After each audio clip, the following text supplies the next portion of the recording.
Good evening, Town Meeting. It's my pleasure to present to you tonight this citizens article that is the culmination of 2 years of research, analysis, and public outreach that will lead to significant positive impacts for the town and our residents. My name is Matt Daggett, and for those of you who don't know me, I am a Town Meeting member from Precinct 2, and I also serve on the town's Comprehensive Plan Advisory Committee and the Special Permit Residential Development Zoning Bylaw Amendment Committee. In 2012, after many months of house searching, my wife and I had thought we had finally found a home in Lexington that would meet our family's growing needs. A 1960s split level on Cook Road with an updated kitchen, expanded living room, and full basement. But unfortunately, an offer was accepted before we could get our offer in. Fast forward to 2018, when the real estate website I was using in 2012 notified me that the house had been relisted. The current owners had painted the interior and exterior and upgraded some appliances, but otherwise it was the same house we had looked at. The house was sold for $156,000 in appreciation in just 7 years. Later, in November of 2019, I was notified again that the property was on the market, but this time the house was completely different.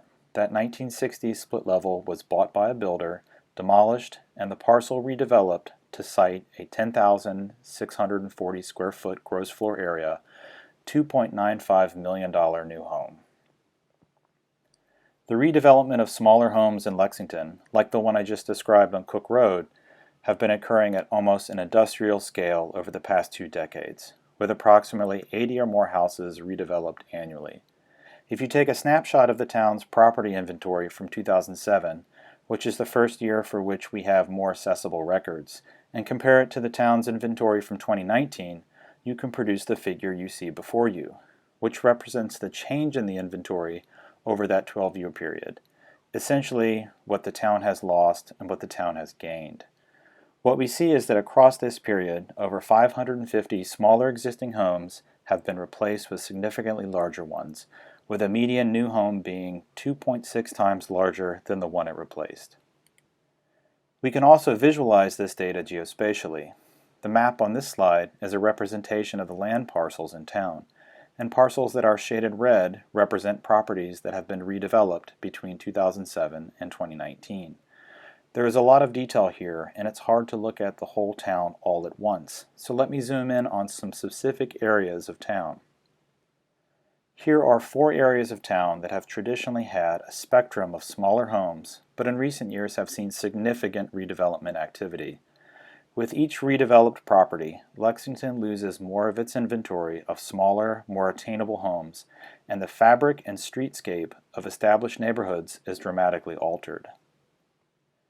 Underpinning this redevelopment is the dramatic increase in the cost of single-family housing in Lexington over the past 20 years, from a median sale price of around $500,000 for the year 2000 to around $1.2 million in 2019 across the entire single-family inventory. There are many drivers of this increase in price, and one of the most significant is the insatiable demand for buildable land in Lexington. We can also look at the same trend for just the smaller homes in our inventory, specifically those with 2,100 square feet of living area or smaller, which is shown in the line in blue. Here again, the trend is largely the same, with a median sale price of around $410,000 in the year 2000 to just around $800,000 in the year 2019. If we take that blue line from the previous slide, the median 2,100 square foot house price, and model what the total monthly cost would be to own that median value home, you get the curve in black. This curve represents the total monthly housing cost for that home and incorporates the principal, interest, and insurance for a 30-year mortgage, property insurance, and property taxes. The U.S. Department of Housing and Urban Development, or HUD, defines cost-burdened families as those who pay more than 30% of their income for housing, and above that 30%, they may have difficulty affording necessities such as food, clothing, transportation, and medical care.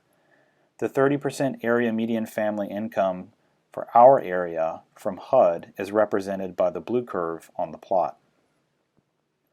What we see when we compare these two curves is that the affordability gap, how much housing costs per month versus what one should comfortably spend per month, is widening. I called out 2 points here. In 2011, the gap was around $410 per month, but with Lexington's rapidly rising property values, this gap is now estimated around almost $1,300 today.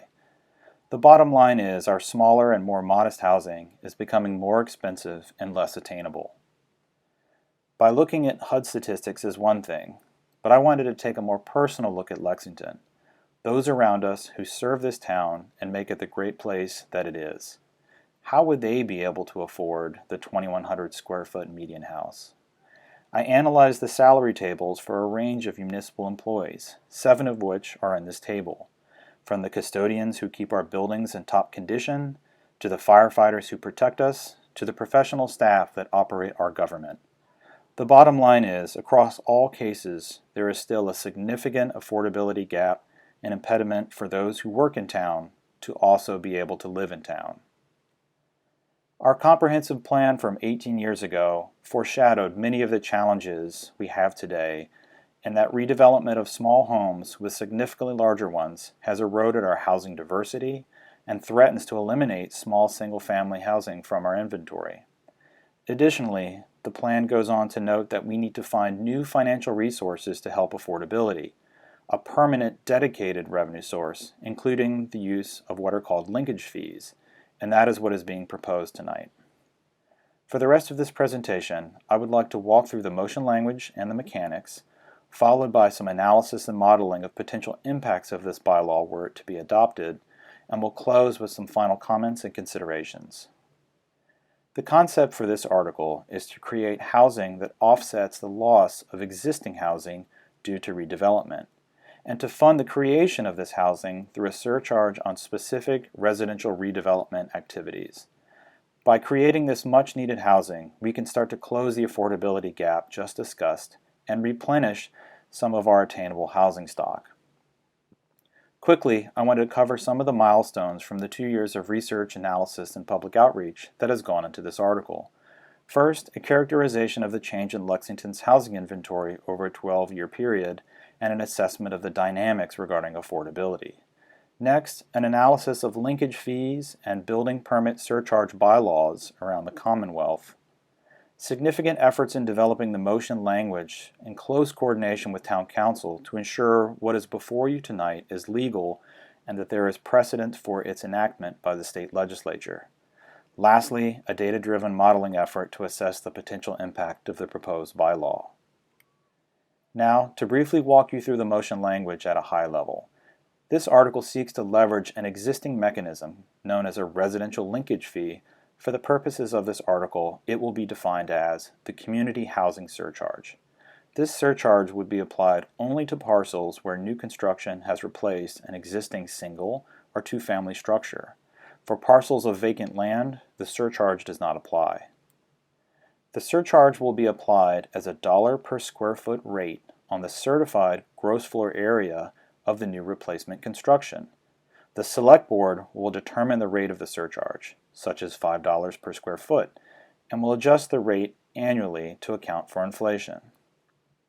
Every 5 years, the town manager or a designee, such as the Planning Board, will prepare a study to determine the effectiveness of the surcharge and if the rate needs to be adjusted or if changes to the bylaw are needed.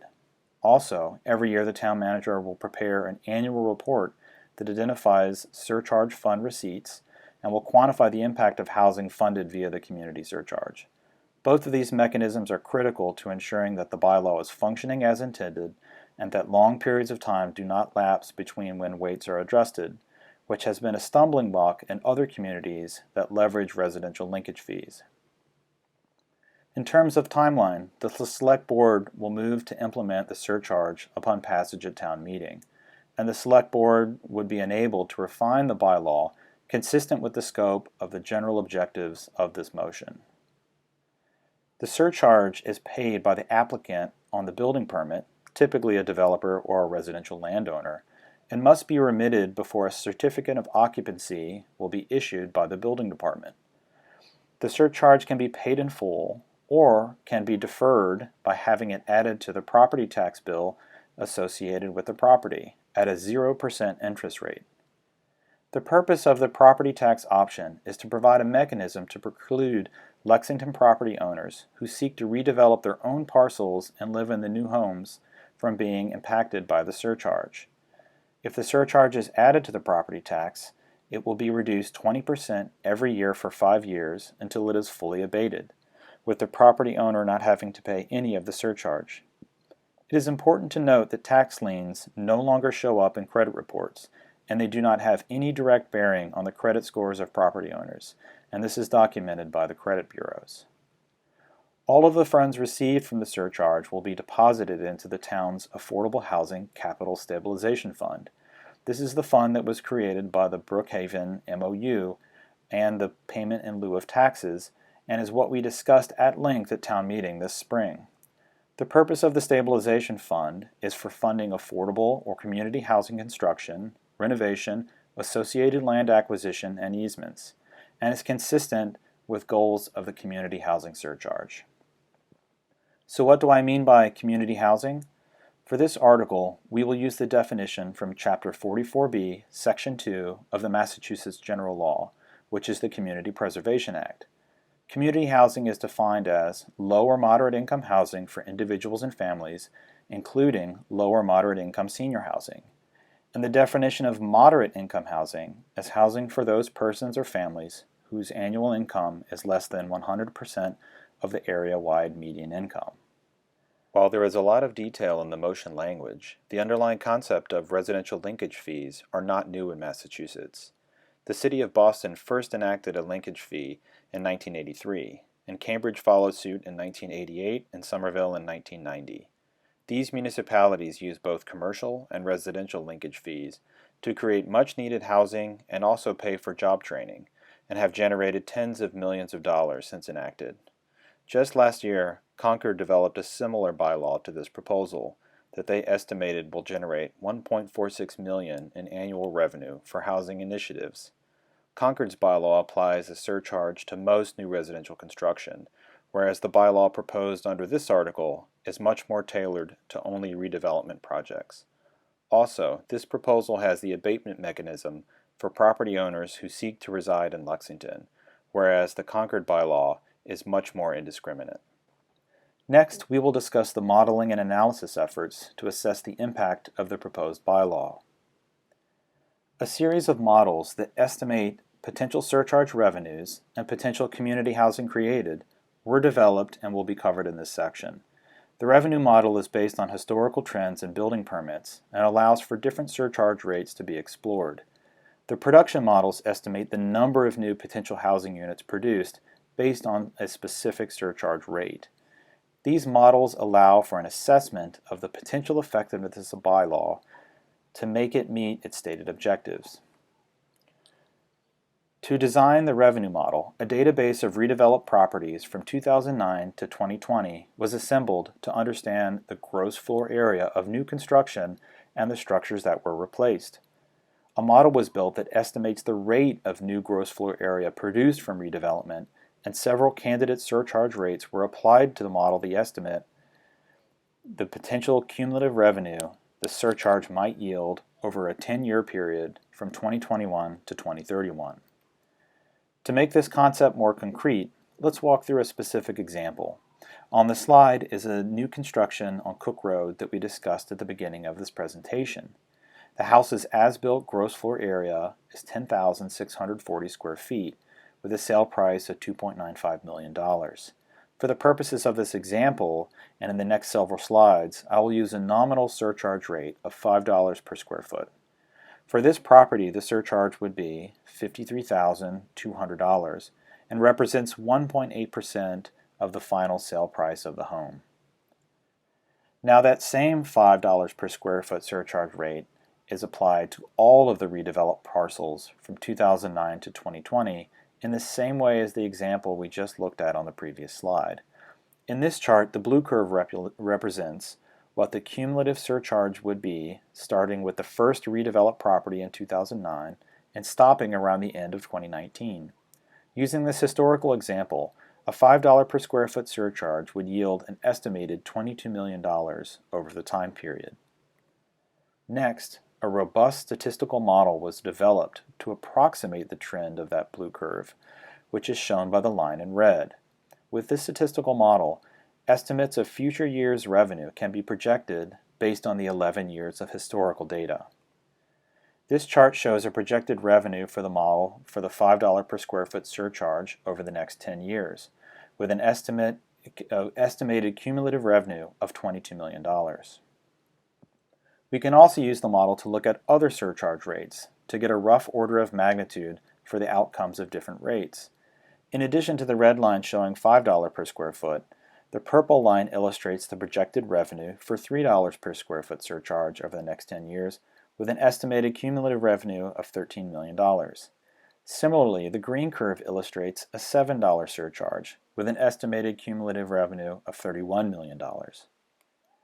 Next, two models were developed to estimate the number of hypothetical units produced, one focused on new construction use case, the second focused on a use case of rehabilitation of existing properties. The purpose is to estimate the number of potential units that could be created based on the revenue models and multiple surcharge rates. The first use case supports new construction on town-owned land modeled after recent LexHab project unit sizes and construction costs per square foot. Under this use case, a $3 surcharge could produce 16 units, a $5 surcharge could produce 27 units, and a $7 surcharge could produce 38 units over a 10-year period. The second use case supposes an existing property and land is acquired and a percentage of the purchase price is added to cover rehabilitation costs to modernize the unit for occupancy. Under this use case, a $3 surcharge could produce 17 units, a $5 surcharge could produce 29 units, and a $7 surcharge could produce 41 units over a 10-year period. As you can see, across all three surcharge levels, a significant number of new housing units could be created by the community housing surcharge. Now to conclude. One of the questions I have more frequently been asked is, where do the funds come from to cover the surcharge? And during my outreach process with the development community, during the design of this article, I asked builders how they would pay for the surcharge. The majority of responses were that the cost would be passed on to the new buyer by adding the surcharge amount to the final sale price. My analysis indicates that depending on the surcharge rate chosen, this could increase sale prices by 1 to 2.5%. I also received a few responses that a developer would factor the cost of the surcharge when making offers to homeowners to buy and redevelop their existing homes. Lastly, I also received a few responses that the developer would essentially absorb the surcharge into the project budget and modulate the fit and finish to maintain a consistent final market price and profit. In the words of one builder, it's just another, quote, cost of doing business. In looking across all these discussions, it appears that the surcharge will largely not restrict new construction or sales of developable land in Lexington. In summary, Lexington is losing its moderate income housing stock, and the widespread redevelopment of smaller homes is contributing to rising house prices. If this article is adopted, we have the chance to create 2 to 4 units of community housing per year and can begin to replace what we are losing to redevelopment. The underlying mechanism for this bylaw has been used for decades in other parts of the Commonwealth and have contributed to hundreds of new units in several communities. This facet of housing is one of those issues that town meeting often says is in need of serious solutions. And Article 6 provides a modest way to move forward towards making a measurable difference. Thank you for your time and consideration, and I hope you will support this article.